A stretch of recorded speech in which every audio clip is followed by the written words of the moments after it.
تو اللہ کے نبی صلی اللہ علیہ وسلم وہ جگہ جہاں آپ نے غسل کیا ادھر سے ہٹ کر کسی ایسی جگہ پر جہاں کیچڑ نہ ہوا ہو وہاں پر جا کر کے اور اپنے دونوں پیروں کو دھلا ہے.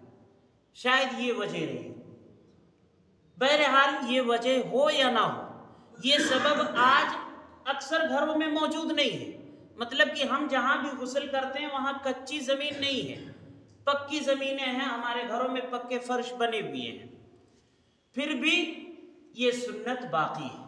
اگر ایک شخص اسے سنت سمجھ کر اور اس جگہ سے تھوڑا سا ہٹ کے کسی اور غسل خانے میں ہی کسی ایک کنارے کھڑے ہو کر پیروں کو دھل لیتا ہے تو یقیناً اسے اس سنت کا ثواب ملے گا.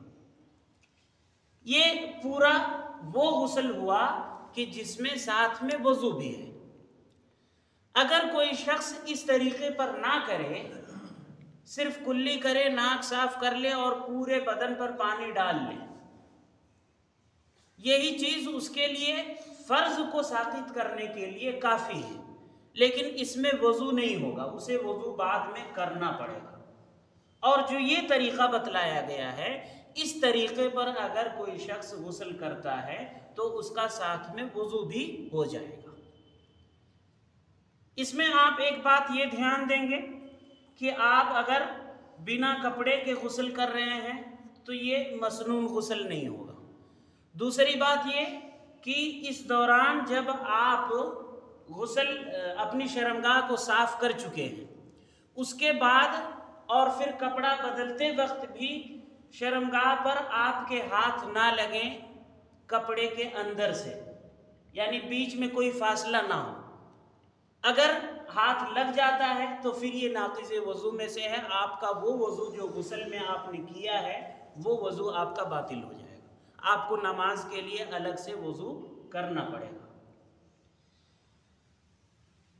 عبداللہ بن عمر اور ام المؤمنین عائشہ صدیقہ رضی اللہ عنہا سے ایک اور روایت سنن نسائی میں ہے سر کے مسح کے تعلق سے. وہ بیان کرتے ہیں کہ پورا غسل کا طریقہ انہوں نے یہ بیان کیا جو میں نے ابھی پڑھا، اور اس کے ساتھ جب سر کی باری آئی تو عبداللہ بن عمر رضی اللہ عنہما کہتے ہیں حتی اذا بلغ رأسہ لم یمسح. اللہ کے نبی صلی اللہ علیہ وسلم کا غسل کا طریقہ بیان کرتے ہوئے کہتے ہیں کہ جب سر کی باری آئی تب آپ نے سر کا مسح نہیں کیا. صاف لفظوں میں کہا لم یمسح، سر کا مسح نہیں کیا ہے. کیا کیا؟ افرغ علیہ الماء، سر پر پانی ڈالا ہے. اور اس پورے غسل جنابت والے اس مسنون طریقے میں نہ تو کہیں پر سر کے مسح کا ذکر ہے اور نہ ہی پیروں کا ذکر ہے وضو کے دوران جو غسل جنابت میں وضو ہوتا ہے. تو سنت طریقہ جو ہے اسی طریقے پر آپ کریں گے، یہی بہتر ہے، یہی افضل ہے، یہی اسی میں ثواب ہے اور اسی میں بھلائی ہے. اب پورا طریقہ آپ پھر سے سن لیں. سب سے پہلے آپ اپنے دونوں ان ہاتھوں کو دھوئیں گے، پھر بائیں ہاتھ سے نجاست اور گندگی کو آپ اچھے سے رگڑ کر صاف کر لیں گے. یاد رہے یہ شروعات میں ہی کرنا ہے. وضو کر لینے کے بعد آپ اسے کریں گے تو آپ کا وہ وضو نہیں رہ جائے گا. آپ کو پہلے ہی یہ کر لینا، شروعات میں ہی، ابتدا میں ہی. وہ صفائی کر لینے کے بعد اس ہاتھ کو جس سے صفائی کیے ہیں اس کو سنت ہے کہ آپ زمین پر رگڑ کر کسی بھی طرح سے اس کو اچھے سے صاف کر لیں تاکہ اس میں اگر کوئی نجاست لگ گئی ہو تو وہ بھی زائل ہو جائے. اس کے بعد آپ کا وضو کا وہ سلسلہ شروع ہوگا. کلی کرنا، ناک کی صفائی کرنا، چہرہ دھلنا اور ہاتھ دھلنا.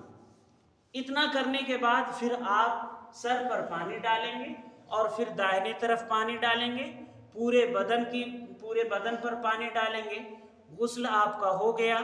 پھر اس کے بعد آخر میں آپ اپنے دونوں پیروں کو اس جگہ سے تھوڑا سا ہٹ کر دھل لیں گے.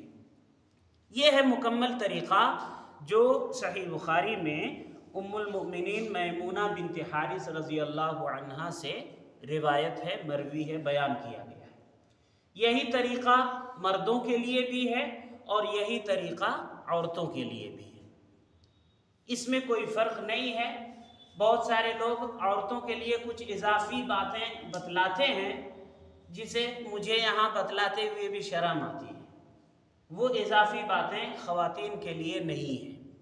غسل کا طریقہ جو یہ بتلایا گیا یہی طریقہ سبھی کے لیے ہے۔ اللہ تعالی ہم سبھی کو کتاب و سنت کے مطابق اپنے اعمال کی اصلاح کی توفیق دے، آمین۔ صلی اللہ علی نبی وعلی آلہ وسلم۔ سبحانک اللہم